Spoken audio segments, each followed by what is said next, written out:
സംസ്ഥാന library council സംഘടിപ്പിക്കുന്ന വായനക്കളരിയുടെ ഭാഗമായി കണ്ണമ്പുള്ളിപ്പുറം ശ്രീനാരായണ വായനശാലയിൽ സംഗീത കളരി സംഘടിപ്പിച്ചു.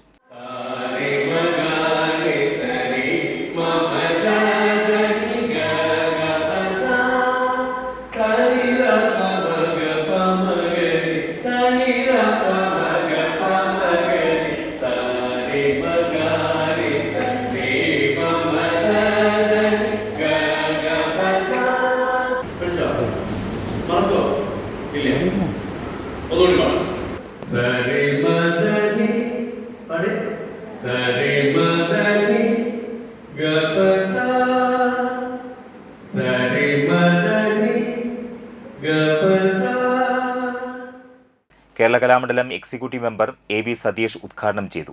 സംഗീതാധ്യാപിക ചന്ദ്രമതി വിദ്യാധരൻ ക്ലാസ് നയിച്ചു. താലൂക്ക് ലൈബ്രറി കൗൺസിൽ എക്സിക്യൂട്ടീവ് അംഗങ്ങളായ K A. Kochumon, T N. Ajayakumar, Satheesh Kumar Visakhapatnam, M M. Prathapan, K K. Krishnan എന്നിവർ സംസാരിച്ചു.